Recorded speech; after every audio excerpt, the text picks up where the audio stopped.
रात का सन्नाटा था। हवा में ठंडक और एक अजीब सी खामोशी थी जो दिल को दहला देती थी। आदिल एक 22 साल का लड़का जो शहर के मज़ाफ़ात में अपने छोटे से घर में रहता था, उस रात को कभी नहीं भूल सकता। आदिल एक बहादुर लड़का था, हमेशा नई मुहिम जोई की तलाश में रहता था, लेकिन इस रात उसकी बहादुरी उसके अपने खौफ के सामने घुटने टेकने पे मजबूर हो गई। वीडियो को शुरू करने से पहले लाइक, शेयर और सब्सक्राइब ज़रूर कीजिएगा। ये सब उस वक्त शुरू हुआ जब आदिल के दोस्तों ने उसके साथ एक शर्त लगाई। गांव के करीब एक पुराना कब्रिस्तान था जिसके बारे में कहानियां मशहूर थी। कहा जाता था कि वहां रात के वक्त अजीबोगरीब आवाज़ें सुनाई देती है और बाज़ औक़ात सफ़ेद लिबास में एक औरत की सायादार शक्ल देखी गई है। आदिल के दोस्तों ने उसे चैलेंज किया कि वो रात भर कब्रिस्तान में रहे और सुबह तक वापस आए। आदिल ने हंसते हुए शर्त कबूल की क्योंकि उसे ये सब बच्चों की कहानियाँ लगती थी। रात के 11 बजे आदिल एक छोटे से बैग में टॉर्च, पानी की बोतल और एक कंबल लेकर कब्रिस्तान की तरफ रवाना हुआ। आसमान पर बादल छाए हुए थे और चांद की रोशनी कभी कभार बादलों के दरमियान से झांकती थी। कब्रिस्तान गांव से कुछ दूर जंगल के किनारे पे था, जहां पुराने खस्ता हाल कब्र के पत्थर और टूटी हुई दीवारें वक्त की तबाही की गवाही दे रही थी। जब आदिल कब्रिस्तान के मुख्य दरवाजे पर पहुंचा तो उसे एक अजीब सी सनसनाहट महसूस हुई। दरवाज़ा जंग आलूद था और जब उसने इसे धक्का दिया तो उसने एक खौफनाक चीख निकाली। आदिल ने अपने दिल को मजबूत किया और अंदर दाखिल हो गया।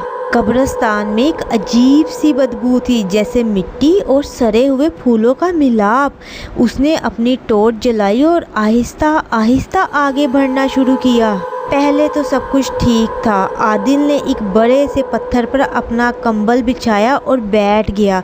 उसने सोचा कि वो रात भर जागता रहेगा और अपने फ़ोन पर गाने सुनेगा, फिर दोस्तों को बताएगा कि कब्रिस्तान में कुछ भी खौफनाक नहीं है। लेकिन जैसे ही 12 बजे हवा में एक अजीब सी सरसराहट शुरू हुई। आदिल ने अपने कानों पर यकीन नहीं किया। ये आवाज़ ऐसी थी जैसे कोई पत्तों पर चल रहा हो। लेकिन जब उसने टॉर्च की रोशनी इधर उधर फेरनी शुरू की तो वहाँ कुछ भी नज़र नहीं आया। उसने खुद को तसल्ली दी, शायद हवा है, लेकिन फिर उसे एक अजीब सी आवाज़ सुनाई दी। ये कोई हंसी की आवाज़ थी, बहुत हल्की लेकिन इतनी खौफनाक कि उसके रोंगटे खड़े हो गए। आदिल ने टॉर्च उठाई और आवाज़ की सिमत में रोशनी फेरना शुरू की। उसकी नज़र एक पुरानी कब्र पर पड़ी जिस पे लिखा था रुकैया बीबी, वफ़ात 1975। कब्र के ऊपर एक अजीब सी सफ़ेद धुंध सी उठ रही थी। आदिल ने सोचा कि शायद ये रात की नमी है, लेकिन फिर उस धुंध ने एक शक्ल इख्तियार करना शुरू कर दी। उसका दिल ज़ोर ज़ोर से धड़कने लगा। वो धुंध आहिस्ता आहिस्ता एक औरत की शक्ल में ढल गई। उसका चेहरा सफ़ेद था, आंखें खाली और बाल लंबे और स्याह जो हवा में लहरा रहे थे। आदिल की चीख निकलते निकलते रह गई। वो औरत उसकी तरफ देख रही थी, लेकिन उसकी आंखों में कोई ज़िंदगी नहीं थी। उसने आहिस्ता से अपना हाथ बढ़ाया जैसे आदिल को अपनी तरफ बुला रही हो। आदिल ने फ़ौरन अपना बैग उठाया और भागने लगा, लेकिन जैसे ही वो मुड़ा उसे एहसास हुआ कब्रिस्तान का दरवाज़ा अब नज़र नहीं आ रहा था। हर तरफ कब्र के पत्थर और घनी धुंध थी। उसने अपनी टॉर्च को हर तरफ फेरा, लेकिन रोशनी अब कमज़ोर पड़ चुकी थी। उसके फ़ोन की बैटरी अचानक ख़त्म हो गई, हालांकि उसने इसे मुकम्मल चार्ज किया। अब आदिल मुकम्मल तौर पर खौफ के आलम में था। उसने दोबारा उस औरत को देखा जो अब उसके करीब आ रही थी। उसकी चाल अजीब थी, जैसे वो ज़मीन पर नहीं बल्कि हवा में उड़ रही हो। आदिल ने हिम्मत की और उस तरफ भागा जहाँ से आवाज़ आ रही थी। वहाँ उसे एक छोटा सा बच्चा नज़र आया जो एक पुरानी कब्र पर बैठा खिलौनों से खेल रहा था।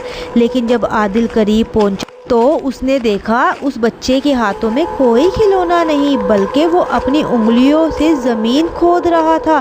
उसका चेहरा अजीब सा था, जैसे कोई मास्क पहना हो। भाग जा, वो आ रही है।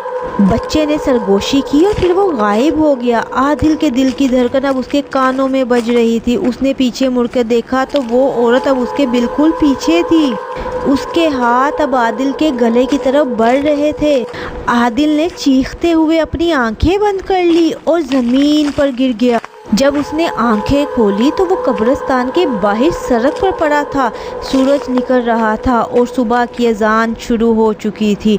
उसका जिस्म पसीने से भरा हुआ था और उसका बैग उसके पास ही पड़ा था। वो उठा और भागता हुआ अपने घर पहुंचा। घर वालों ने उसकी हालत देखकर पूछा कि क्या हुआ है, लेकिन आदिल इतना खौफजदा था कि उसकी ज़बान से लफ्ज़ ही नहीं निकल रहे थे। आखिरकार जब उसने हिम्मत की तो उसने अपने दोस्तों और घर वालों को सारी कहानी सुनाई।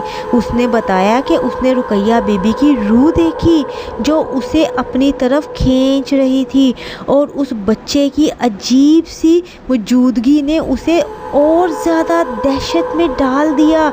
उसकी कहानी सुनकर सबके चेहरों पर खौफ तारी हो गया। आदिल ने उस रात के बाद कभी उस तरफ जाने की हिम्मत नहीं की। जब वो अकेला होता है उसे अब भी रुकैया की रूह नज़र आती है। इस वाक़ये के बाद गांव वालों ने कब्रिस्तान जाने से मना कर दिया और रुकैया बीबी की कहानी एक बार फिर गांव की गलियों में गूंजने लगी।